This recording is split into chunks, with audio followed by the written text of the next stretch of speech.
Views expressed on this program are those of the host, guest, and callers, and are not necessarily those of this station, its management, or other advertisers.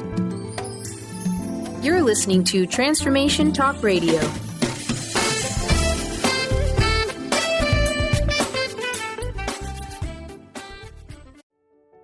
Welcome to the Karmic Path with your hosts, Tina Erwin and Laura Van Tyne. Join us as we dive into the normal and the paranormal to break through the darkness and to help you realize how karma, spiritual law, and psychic ability all combine to open the doors of understanding.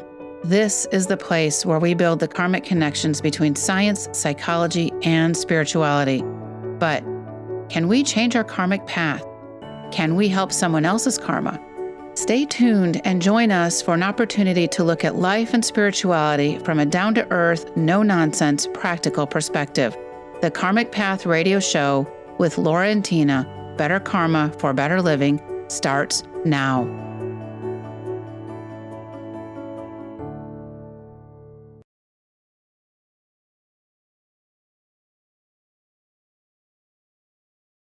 On to the Karmic Path. I'm Tina Erwin, and I'm here with my cohort here, Laura Van Tyne. Our passion is karma, and we just want to point out that everyone has a karmic path, whether they're aware of it or not. We don't live in a bubble, and our actions and reactions echo out, and sometimes they collide. And sometimes our actions are reflected by how we react to losing something, which is the title of our topic You today. know, learning to losing can be so powerful. But before we start that, I kind of want to talk about a little 4th of July family discussion we had. And it centered around, okay, so my family, there are extreme Democrats and extreme Republicans and Jewish, Christian, and a little bit of everything in between. And so it's like, oh my God, don't discuss this or that. So that whole phrase, don't discuss religion or politics, right? And I had a discussion with them, with some of my family members about that, about why not discuss religion or politics? Because it's been in our society where we don't discuss these things because it's taboo. We might offend somebody. But I think what we've lost in all of this, and it's really come out with the whole divisiveness of social media, et cetera, is we've lost the art of civil discourse. We've lost the art of having a passionate conversation and being gracious and listening, because when we don't listen, we lose an opportunity to learn something.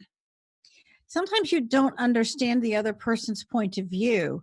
And sometimes that point of view is based on their own emotional traumas. They may feel a certain way. And maybe times have changed, and maybe it isn't quite necessary to feel the same way. Maybe there's more common ground than we allow ourselves to appreciate.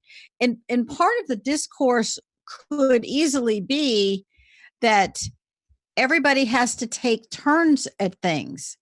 And I think that we need to recognize that in the political spectrum, you can't have one party rule forever, because then that's a dictatorship. You have to take turns and who is sitting in various positions in the government. You can't have it all one party all the time forever. So with a culture of don't discuss religion or politics, and I think we've all grown up that way, I think we maybe have lost something in the process that we didn't know we've lost. And it kind of ties into the show, but not really. I just thought it was a really interesting point about that. And we're talking about loss and losing. We're going to be talking about jobs and divorces and death and all of these things, because it's all a form of loss. And one of the things I want to start out with is another phrase: losers, weepers, winners, keepers, right?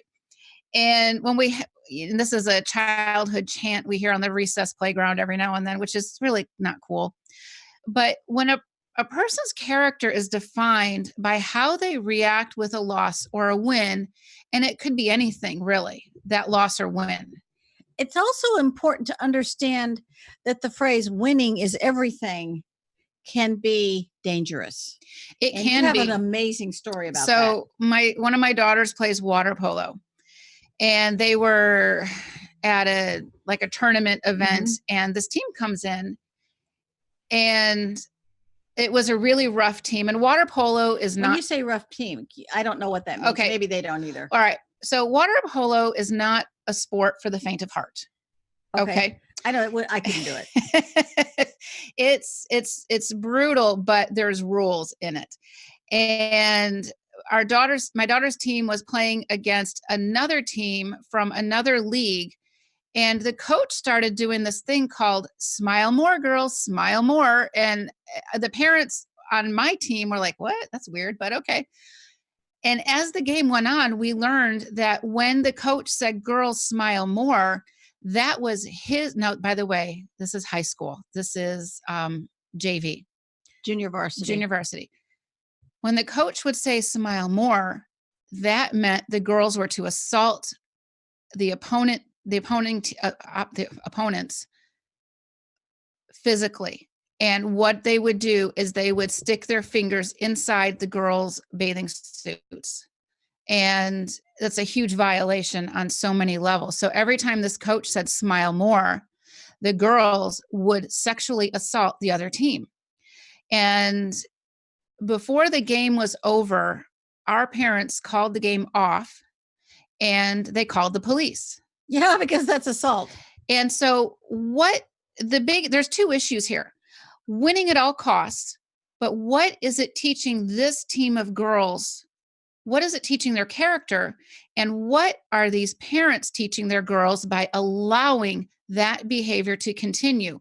What is that coach teaching them? And eventually we do all have free will. The girls could choose not to, but it becomes a group effect. The parents of that opposing team could have said, no, enough. They could have fired the coach. By the way, that team was banned from several other leagues in the past for such poor behavior. So there is a huge character trait when it comes to sports and winning and losing. A good game, an honest game, that karma will come back. And part of what's lost with this almost insatiable drive to win is that you forget that along the way, you need your opponent. How can you prove you're a winner if you don't have a person that gives you the pushback, that gives you a really strong game, that makes you respect your opponent? You need your opponent. And I think sometimes in this desperate drive to win something, the importance of the opponent is lost. And a game that's fought fairly is truly the best of the best. And that there is a need for graciousness and for humility on the part of the winner. It's not enough to know how to lose. It's also important to understand that there is responsibility that comes with winning, and it's called graciousness and good sportsmanship. If you're the loser, you need to congratulate that you were bested. Doesn't mean there's something wrong with you. Right. And it's just maybe it wasn't your day to win the game. Opportunity to learn, to grow some skills, to understand what happened. But with this, it was just, this is an extreme case. And, our girls have played many sports throughout the years. I can't tell you how many, weekends we sat on the sidelines, but it was good for them and they enjoyed it.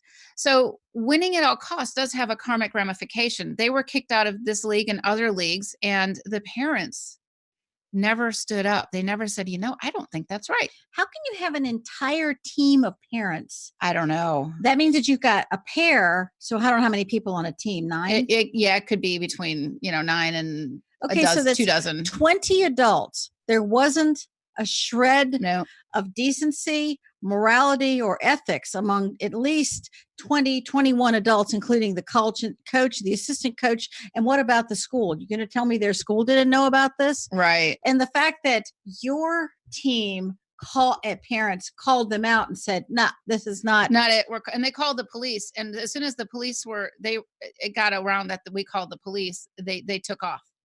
So they weren't even going to stick around for the police to arrive.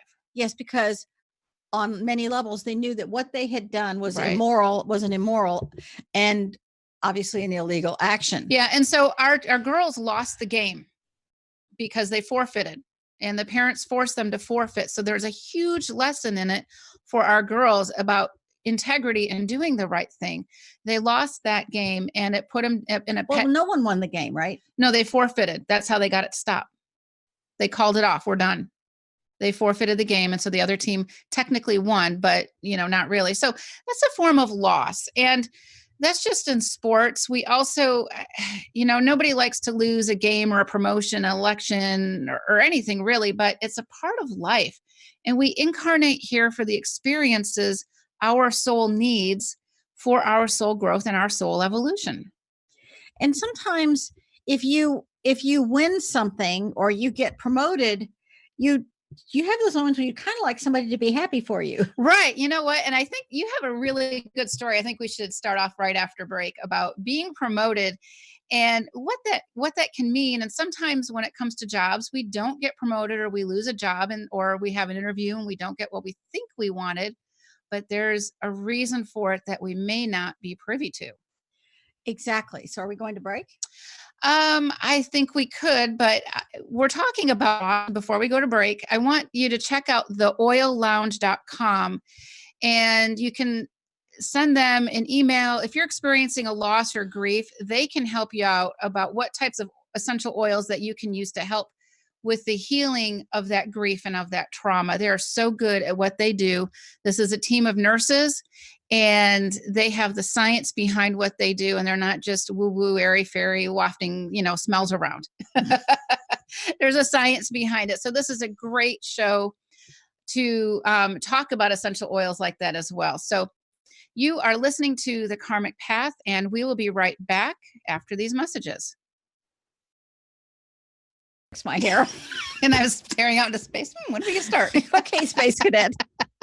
So we have another story. Learning to lose. And you were actually telling this. I actually heard a Tina story that I have never heard before. And you guys have no idea how rare that is, because I thought I heard them all. Yeah, well, I still have tricks up my sleeve. Yeah, you do. Especially that laundry wizard thing. Yeah. So anyways, I thought this was a really fascinating story. And I want you to share this because there's just so much karma in this story about promotions.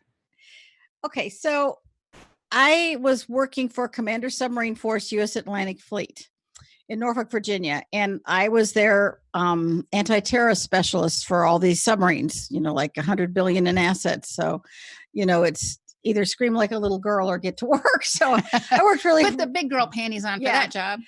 It didn't make me any taller, but Lord knows I tried. The point was that I worked really, really, really hard, and I knew the submarine force. I understood them, and I was on the piers. I was on the ships. I was traveling all over the world, and I'm up for promotion for Commander 05 in the Navy. It's the Lieutenant Colonel equivalent in the other services. And so, when the promotion list comes out, everybody's always really nervous. And so I'm in my office waiting, and apparently my 3-star admiral had a morning meeting, and he said, we have several people on the staff who made commander today. Well, they had a female public affairs officer who was a lieutenant commander, and she was waiting to hear if she found out.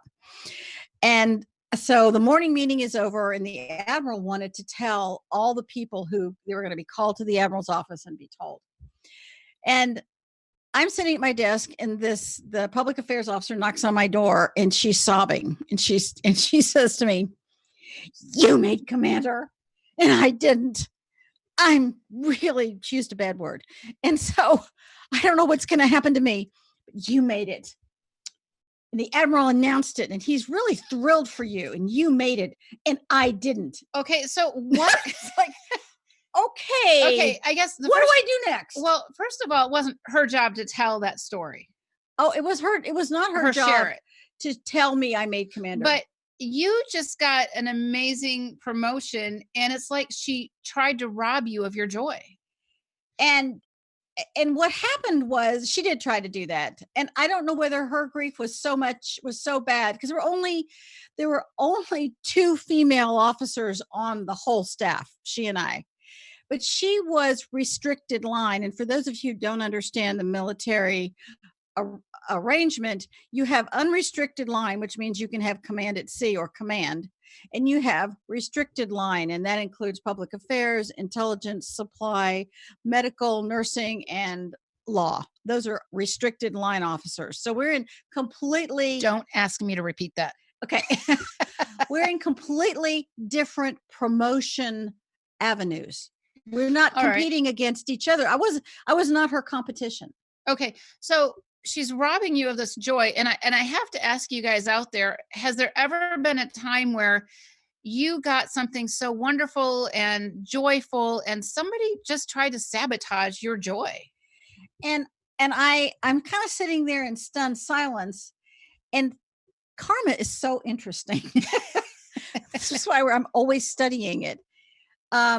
We had a lot of contractors who worked in the building with us, and they were 99% of them retired Navy captains. And I had a mentor of these two Navy captains, and one of them came in and he said, "I heard you made commander." And I said, "Yeah, but the public affairs officer didn't." And he said, "I heard what she said to you." And he said, "You have to understand that you have done a lot for the submarine force, and it was remembered. I want you to understand that.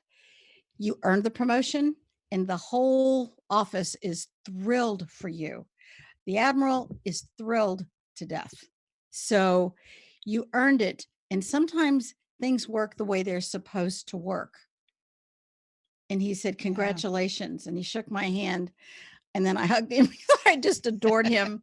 He would take me into a back room and say, "If you want your career to go here, do this." He was just the best guy ever.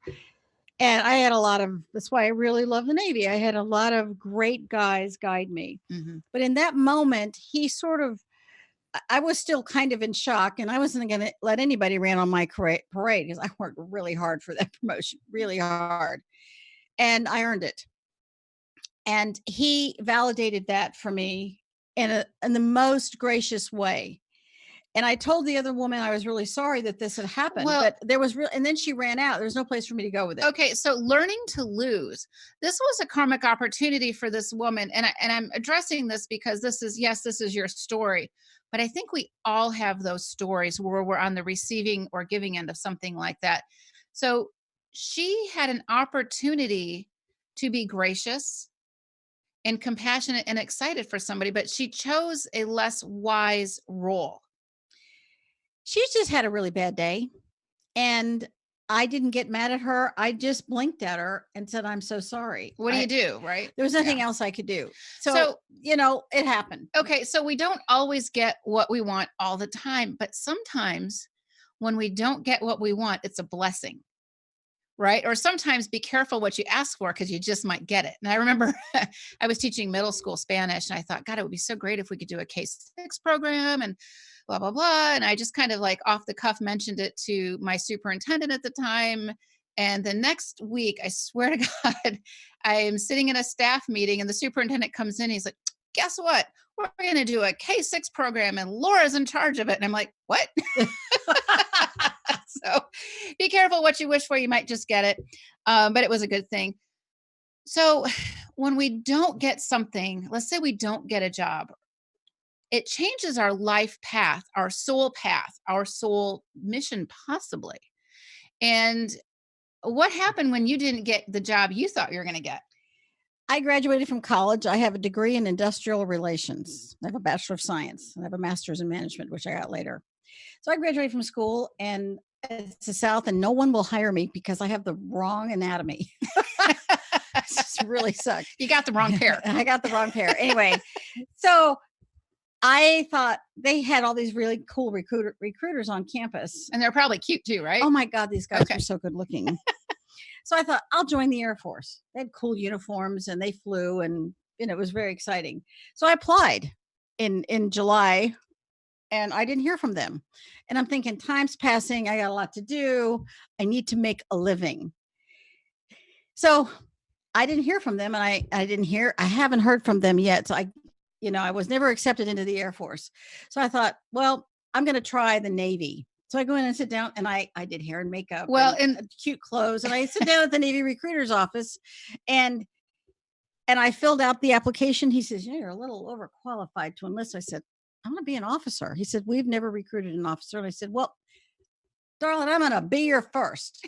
He walked my application through the Pentagon. I was accepted on 1 September and I was in the 19 October OCS class.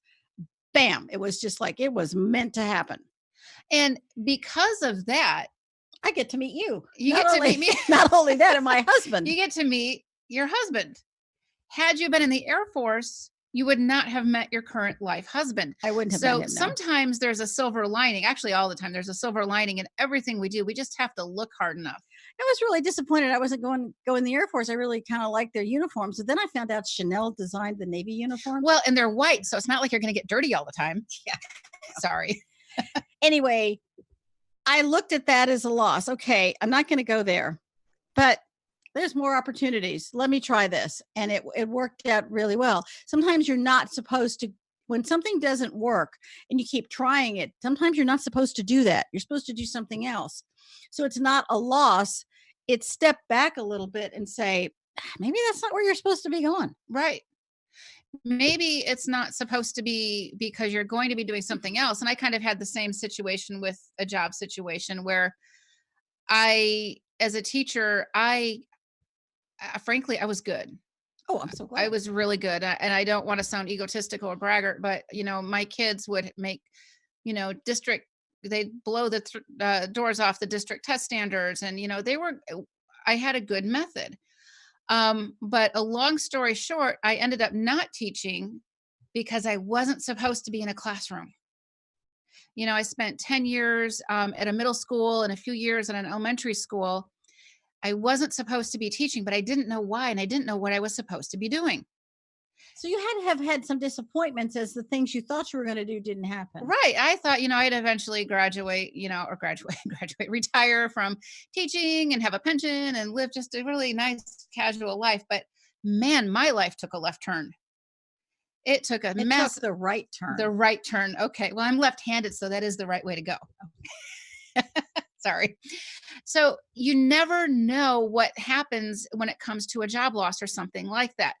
When we come back, we're going to talk about the loss of a relationship. It could be a divorce. It could be, a friendship or a coworker or something.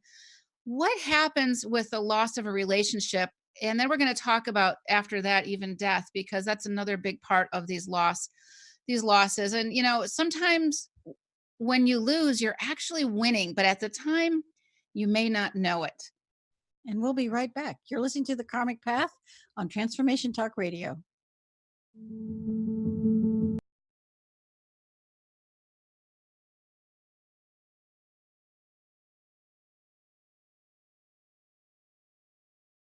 Welcome back to The Karmic Path on Transformation Talk Radio.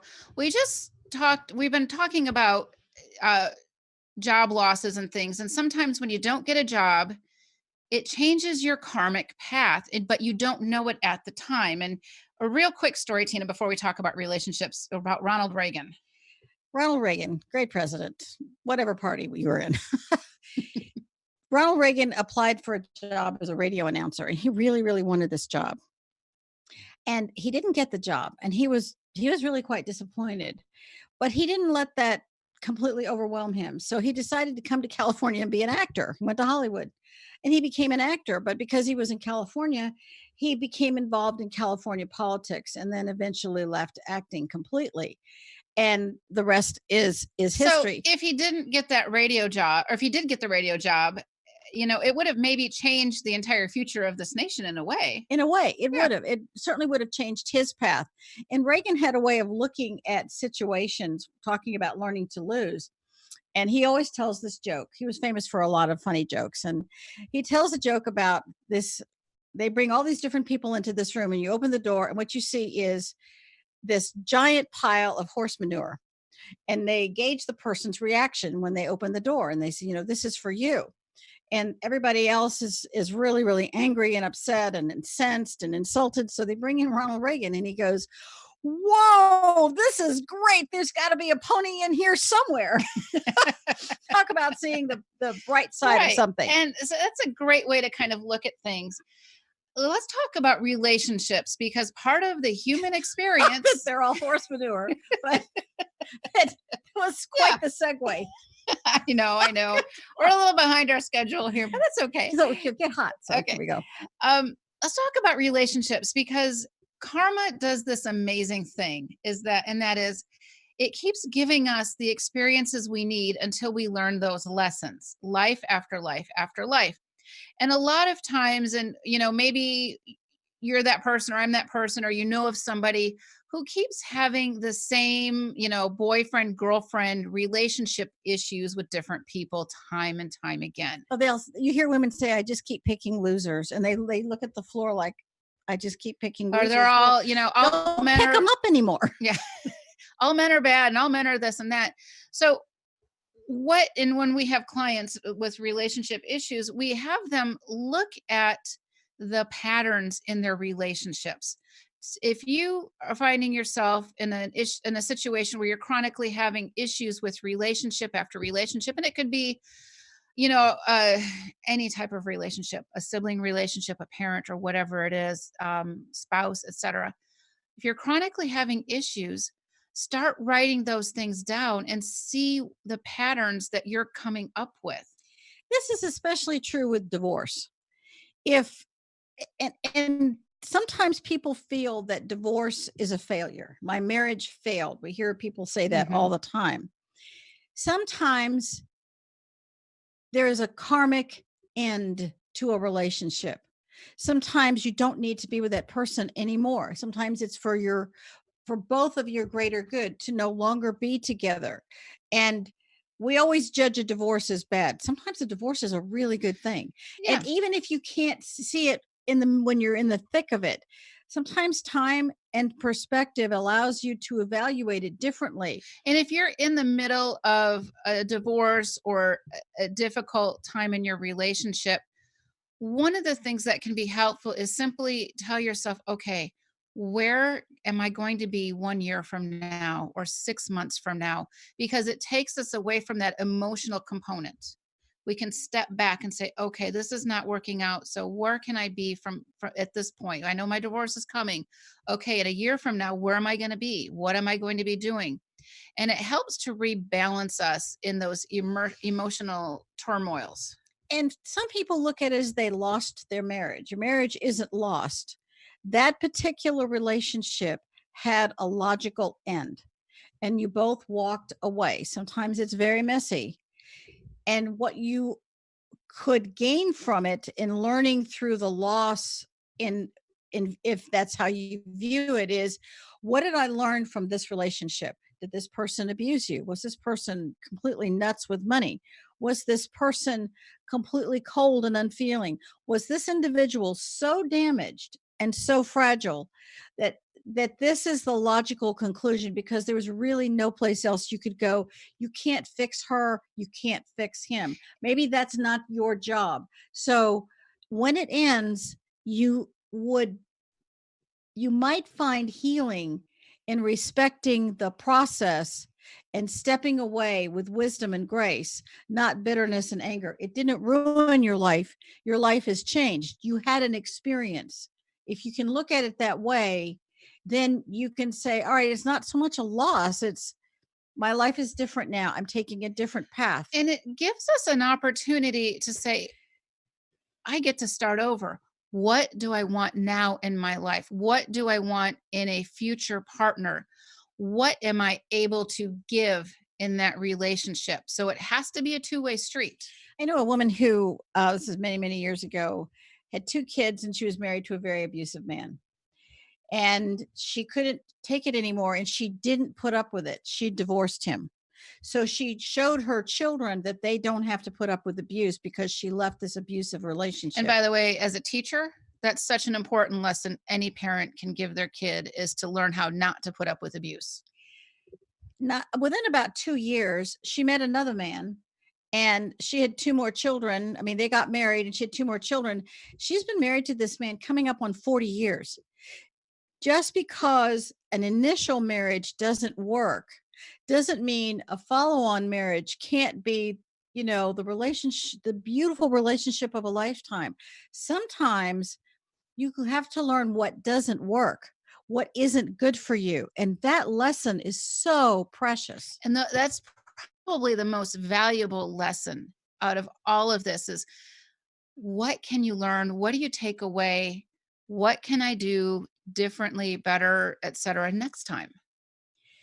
And if you can do that, and you can stop looking at something as winning and losing and take it to a different level of, I had an experience, whether it's a job or a promotion that you did or didn't get, or your marriage it ended for whatever the reason. Don't go to the place of blame or guilt or shame or whatever. It used to be if somebody was divorced, it was this family scandal above all Right. And scandals. here's another thing. When we're talking about divorces, learning how to mitigate the drama is critical. Learning how to say, enough, no more discussing it, we got to stop. Because what happens in a divorce situation or a breakup of a relationship is that people want to take sides. And the truth is pretty much in every relationship, there's not going to be any clean skirts. Even men don't have clean skirts. And if you can stop the drama and slow that emotional roller coaster down, you're going to make better decisions with less of a knee-jerk reaction. And if there's kids involved, you're going to be teaching them probably one of the most valuable political skill sets they could ever have. And that's a great way to send a child off into a world as an adult. Because relationships are, sometimes you come together because you have to learn something. I had a woman who was married to a guy who looked like the actor in the Old Spice commercial. He was just drop dead handsome. But he's the one who told her his Kundalini was rising, which is why he had to have so many women. No. So anyway, you can go so many places. Yeah, for that, you can. Man, that's a good excuse. Oh yeah. So she divorced him, and she made it as amicable and as friendly, and they were both very civil, and it had as minimal an impact. And she had a really good question. She said, I'm looking at all the lessons I can take from this divorce. And I don't know if I'll ever get remarried, but in this moment, I'm going to focus on my kids and, my job and the wonderful things. But my question is, do I have to come back with him again? That's a good question. And she said, do you feel like I learned the lesson? And I said, well, nobody died and promoted me to the counselor of divine wisdom. What a job. My opinion is that if you are able to end an abusive relationship with grace, without anger, and with wisdom, then you have learned a great deal and made enormous progress, enormous spiritual progress. Mm-hmm. It's just my view. And if you're at peace. And she said, I really am. She said, well, but what about him? Don't I have to come back again? I said, oh, no. Karma is so efficient. There'll be someone else take your place, right? That's exactly what I said. Someone else will need that lesson, and he's going to provide that lesson for that other person. And it doesn't have to be you next time. You know what we call that? A karmic tool. Sorry. Sorry. Oh my gosh. So yes, you could say that he was a karmic tool on some other levels. And their children got to, she didn't say horrible things about their father. She was respectful, and she asked her family and friends to be respectful. You don't have to choose sides. You can still like both of us. She had the option. Sometimes you have a spouse who is so vicious that makes it very difficult. That would be a whole other show. That's an entire show all in its own. In her case, she is the dearest woman, and she's super close to her kids, but she didn't deny them access to their dad because he wasn't physically or abusive or harming their children. He just had a Kundalini issue that required many women to service him. Is that about right? Yeah. Yeah. So when we're looking at relationships, to kind of sum it up, if a relationship is ending and you can step back and take some time and be patient with yourself. Be patient with yourself and allow yourself to cry and grieve. It's an ending. Grief happens when there's an ending, but it also affords us a beginning in a way that we may never, ever have understood or known could happen and come our way. But take that time to look at yourself and figure out what it is you want, because this is your life, your soul path. In fact, the book soul evolution, past lives, and karmic ties, we talk about all of these different facets of humanity and soul evolution. It makes a difference because now her life has a richness to it because she really owns her own life, and she finds happiness within herself because she didn't fail. She had an experience and she embraced the experience. And when we come back, On that note, we're going to go to break. And when we come back, we're going to talk about all different kinds of other losses. especially death, because everybody gets affected by the loss of a death. So you're listening to Transformation Talk Radio, and this is the Karmic Path. Check out the Oil Lounge, and we'll be right back.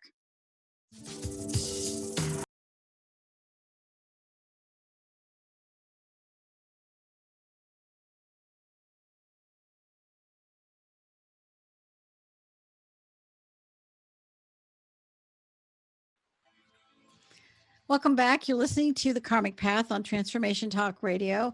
And in this last segment, we're going to talk about learning to deal with loss. I mean, it's not we could do shows and shows on this, but we're going to focus it on just a couple of things. So Laura, take it away. Yeah, so this last segment, we're talking about death because there is no human on this planet that A, won't die, or if they don't, then that's probably an issue.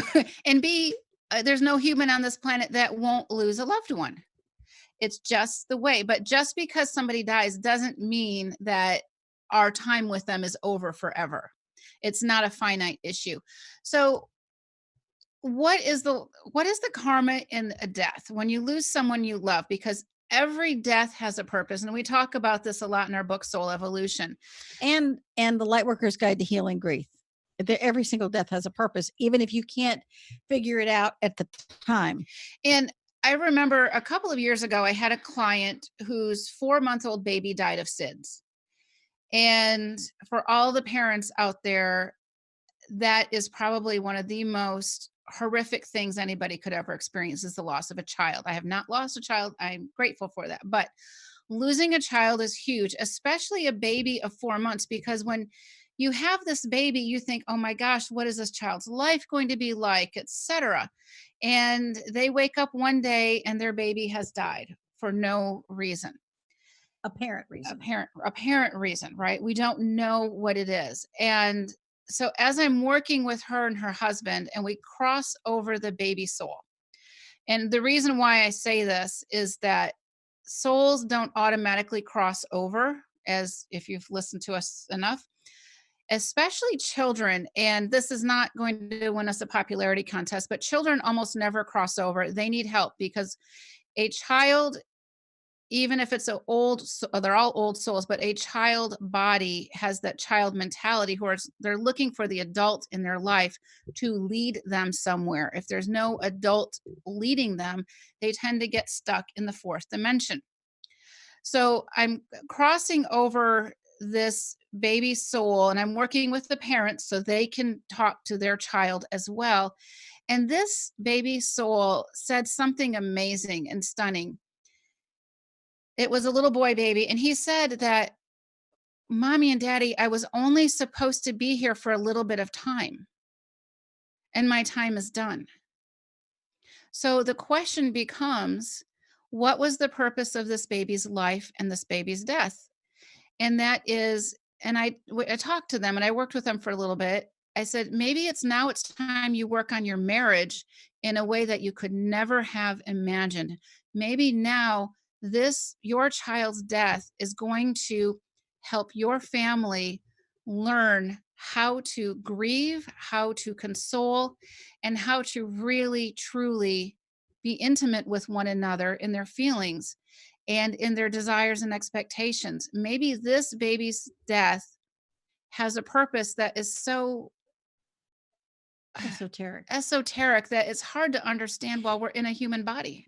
A lot of times, an astounding number of times, when a child dies, someone feels guilty. I don't think there's a child death where someone isn't going to feel guilt. I should have, could have, if only, what if, and if sometimes a person is supposed to leave.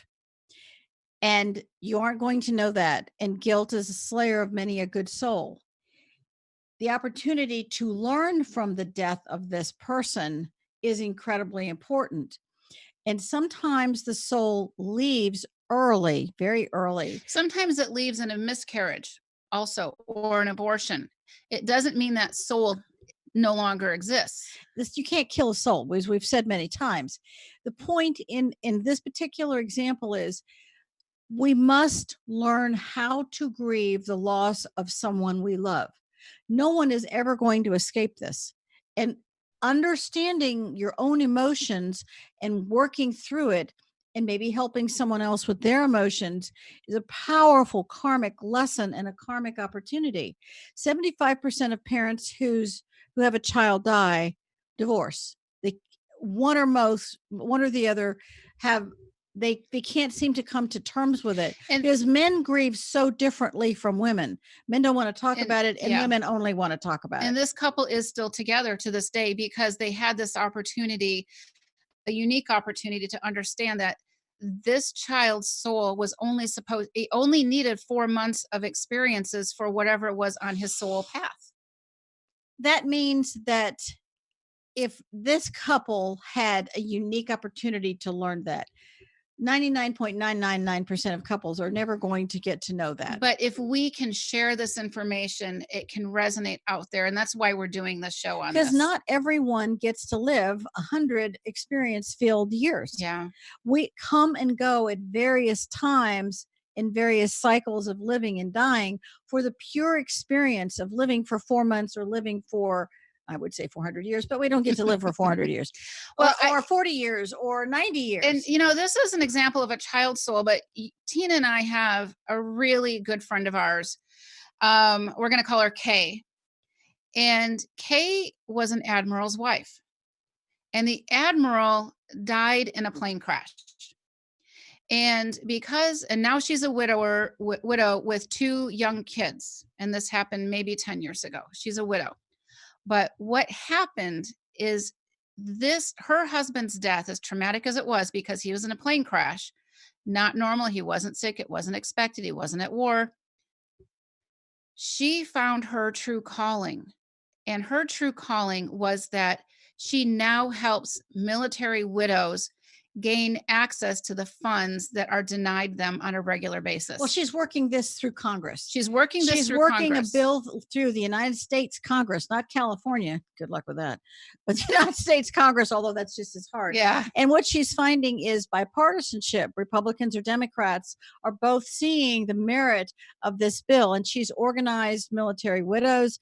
This woman has devoted her life. She doesn't wear a uniform. It's a spiritual service is what she's doing an enormous spiritual service for all of these widows. She helps have the forum. She doesn't allow anyone to be abusive. She is really, really helping so many. There's many, many forms of service. And even though she never raised her right hand and joined the military, she is as much part of the military as anyone I have ever met. I've known an awful lot of officer and enlisted wives who just went out of their way to help other people. She is an amazing person. She's an amazing force to be reckoned with. But had her husband not have died, she would not have been able to help tens of thousands of other widows and widowers. And that's a huge concept to think about. Had her husband still been alive, she would have a very different life. And so his death, as tragic as it was, and yes, she misses him every day, isn't a right or wrong or good or bad. It's an event. How she chose to react to the event is what matters. It's the entire point of this podcast. How you react to what appears to be a loss, how you handle the stress of it, builds your character. What you learn from it. What did you learn from it? And your behavior serves as an example for everyone around you. You can be an inspiration. Yeah, you're going to have days when you feel really bad about something. Right. But you can also be an inspiration to other people and feel it's not whether you won or lost. It's that the character you build with the experience is going to be defining you for this in future lives. You're investing in your future by how you handle the losses of today. tomorrow can be very different by the grace and wisdom with which you take on a difficult situation and work through it, as hard as it could be. Life is about loss and experiences, wins and gains. It's about all of these things. And if we can step back, detach ourselves from the emotion of it, and look at it for a moment with a karmic lens, we're going to learn how to make better and wiser choices. And on that note, we need to say thank you to the Oil Lounge for sponsoring this radio show. We are grateful to you. Check them out at theoillounge.com.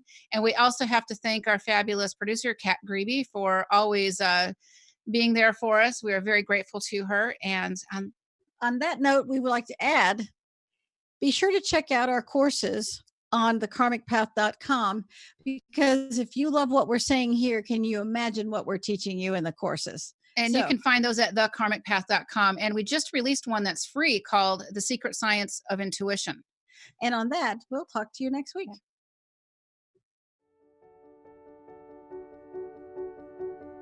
Thank you for spending time with us on the Karmic Path Radio Show. Listen live every Thursday at 4 p.m. Pacific Time as we explore the fascinating elements of karma and how to make those critical connections between spirituality, science, and psychology. Both of us are seasoned psychics living ordinary lives in public education and the military. Tina and I both have a deep-rooted dedication to learning how the unseen world works and to share this knowledge. Learn how to create a heightened sense of understanding and karmic awareness for greater personal balance with the Karmic Path. For more information, visit thekarmicpath.com.